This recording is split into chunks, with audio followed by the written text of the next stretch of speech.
If you're a fan of Mac Miller, you know 2009 is one of his most legendary songs. But you might also be wondering, why 2009? What is it that happened that year that made it such a pivotal moment for Mac? A year that he would reflect on almost a decade later and dedicate an entire song to. And to answer that question, we have to take it way back to 2009 and take a look at what was going on in Mac's life back then.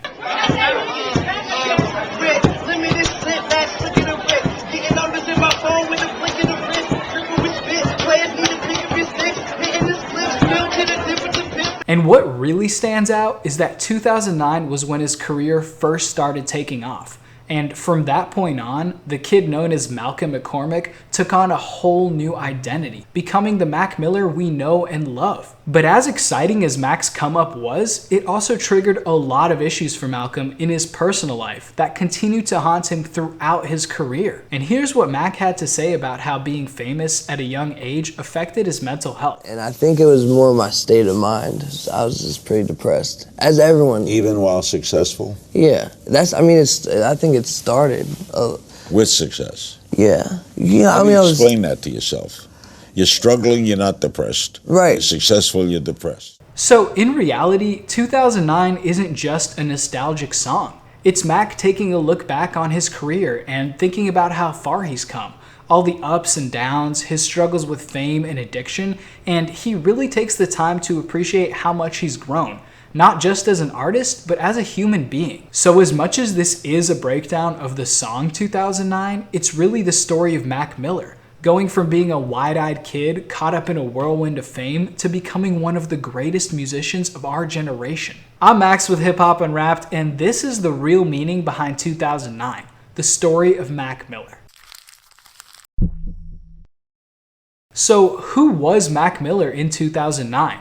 Well, in 2009, 16-year-old Malcolm McCormick dropped his third mixtape, The High Life. And at the time, he was still known as Easy Mac with the cheesy raps. But in 2010, he changed his stage name to Mac Miller, and he started making waves with his music on YouTube and even signed to Rostrum Records. His next mixtape, Kids, came out less than a year later, and it was an instant hit, with YouTube videos for classic songs like Nikes on My Feet and Kool-Aid and Frozen Pizza racking up an insane amount of views. After Kids, Mac dropped a handful of other projects, and he even made it on XXL's 2011 freshman list alongside Kendrick Lamar. And at this point, it really seemed like Mac was getting ready to take over the rap game.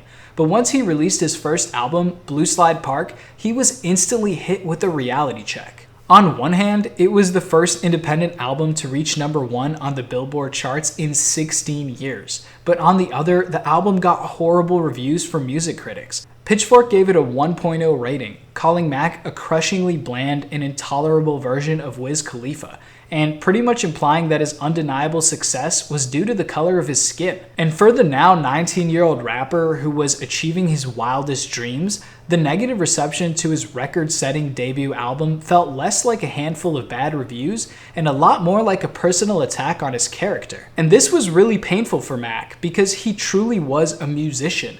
By the age of 6, he had already taught himself to play multiple instruments, and he completely ditched high school to chase his dreams of being a rapper. So it's really no surprise that he was devastated at being written off by critics as just another white frat rapper whose career was going to fizzle out like Asher Roth's. At this point in his career, Mac was facing failure for the first time, but he was also experiencing unprecedented success as an independent artist. And this really put Mac at a crossroads, forcing him to reflect on the type of artist he wanted to become. So he decided he was going to move to Los Angeles and figure out his identity. But the negative buzz surrounding Blue Slide Park deeply impacted his mental health, triggering his descent into the depression and drug addiction that became a common theme in his music from then on. Earlier, we heard Mac tell Larry King that his depression started with the fame. And as a 19-year-old who was still trying to figure out his identity, fame placed a huge burden on his mental health. And on top of that, Mac's relationship with drugs was always tied to his music career. After all, it was during a smoke sesh with his friends that 14-year-old Mac first discovered his talent for rapping, when he randomly started freestyling and it was actually fire. Yeah. On the bus sitting here in a toga. I ain't God, but you can call me Hova. In the Range Rover, never sober. I don't even know, cause you know I am a flower. Professional freestyle, make you smile. I don't even know, cause my flow is worthwhile. I got style, I hypnotize mind. I pull out the 9 and I place it in your spine. When his career started taking off in 2009, Mac loved to party as much as the next high school kid, and his raps often revolved around smoking weed and drinking with his friends. And fast forward to 2012, Mac became addicted to codeine during the Macadelic tour, telling Complex, "I was not happy, and I was on lean very heavy. I was so fucked up all the time, it was bad. My friends couldn't even look at me the same. I was lost." In the Fader documentary, Stop Making Excuses, Mac breaks down how his addiction spiraled out of control. At one point, weed didn't relax me from everything. It made me more paranoid about all the shit happening, right? So like, I needed to get a drug that was a little more numbing, if you will, and less like in your head. So yeah, I think that's really what sparked me doing other drugs, is because I hate being sober.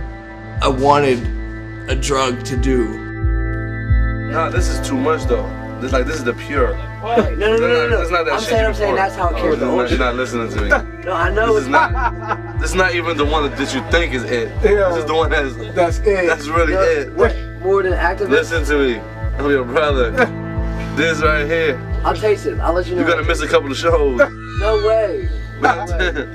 This is perfect. It's mine. So with all this context, it's really no surprise why Mac saw 2009 as such a pivotal year in his life. That's when his persona as Mac Miller was born, and it really set the tone for his whole career, all the way up to the release of Swimming in 2018.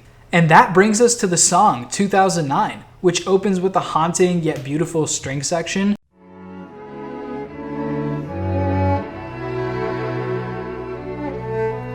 And Mac sets the song off with the chorus, where he says, "I ain't asking why no more." And to me, this shows how comfortable Mac feels in his skin now, as opposed to before when he felt like his fame was dictating who he was and what others thought of him. In 2018, he feels no pressure to pretend to be somebody he's not. In all of his 26 years, he's experienced more highs and lows than most people do in their entire lifetime. Having weathered the roller coaster of fame, he's found balance and can finally be comfortable with who he is, allowing his true self to shine. And his newfound inner peace is obvious to his loved ones too. Mac tells us "She Don't Cry No More," a reference to his mom and his ex-girlfriend Ariana Grande, both women who were concerned over Mac during his darkest days and are happy to see him finally find peace of mind. When Mac was at his lowest on projects like Faces, Watching Movies with the Sound Off, and Macadelic, his music was full of existential dread. He was questioning the purpose of life and constantly grappling with his own mortality. But throughout Swimming, and especially on 2009, he lets us know that he's done soul searching and he's no longer asking why. And this brings us right to the centerpiece of the song, where Mac tells us it ain't 2009 no more. Yeah, I know what's behind that door. And at first glance, it seems like Mac is talking about how naive he was about the dangers of drug use, which he talked to Zane Lowe about before Swimming came out. Speaking on his widely publicized car crash, Mac told Zane, I lived a certain life for 10 years and faced almost no real consequence at all. I had no version of the story that didn't end up with me being fine. Yeah, I made a stupid mistake. I'm a human being. Like, drove home drunk, but it was the best thing that could have happened. Best thing that could have happened. I needed that. I needed to run into that light pole. But when Mac says, "I know what's behind that door," he's also talking about his early ignorance to the nature of fame and how it would affect his perception of himself. Mac admits that he's made many mistakes in his lifetime, just like the rest of us. While everyone has moments in their youth that they might not be proud of, Mac was in the unique position of having wealth and fame at a young age, which also meant that his mistakes were broadcasted to the entire world and became a part of his public persona forever. But rather than dwelling on his past, Mac tells us you gotta jump in to swim, meaning he had to experience life for himself, mistakes included, in order to learn how to stay afloat as his own person. While at one point his past weighed heavily on his shoulders, keeping him submerged and uncertain of when or if the next breath would come, now that he's content being himself, breathing comes naturally. And now that he's finally able to separate his self-image from the public's perception of him, Mac admits that he sometimes wishes he never had to endure the pain of having a distorted sense of self. Even though he had a big house and a lot of money, the disconnect between his perception of himself and what he read in the media tortured him mentally, leading him to turn to drugs and really preventing him from finding peace of mind. But that was in the past. On 2009, Mac has finally found himself, and he tells us that peace of mind is the best high he's ever experienced. He says, "It's like I never felt alive before," because he's finally in control of his own life and not letting other people dictate his narrative. And it's not just a saying. Mac has literally found peace of mind as opposed to constantly being at war with himself, whether fighting the public's perception of him or battling against his impulses to use drugs. And even though Mac tells us that sometimes he wishes he had a more normal life, he also recognizes that addiction, depression, and identity issues are common to all human beings, whether you're famous or not. Mac really wants us to know that all of our mistakes, even those that bring us to the brink of giving up, are part of our growth. And regardless of how low we sink, it's never too late to swim back up to the surface. Since 2009, Mac grew tremendously as a person, and he redefined himself as an artist with every album. And in 2018, Mac has no more misconceptions about the true nature of fame or drug addiction, and he's finally able to accept himself for who he is. Regardless of what the media or music critics might say, he knows that the ups and downs he faced were part of his unique and beautiful journey, and despite all the pain, he managed to stay true to himself. And with that self-acceptance comes clarity. And Mac has finally found confidence in himself, both as an incredible musician and as someone who can keep swimming, even when the seas get rough. And that's the real meaning behind 2009 by Mac Miller. I hope y'all enjoyed and learned something from this video. Make sure to like and subscribe if you want to see more breakdowns like this one, and let me know what song or artist I should cover next in the comments.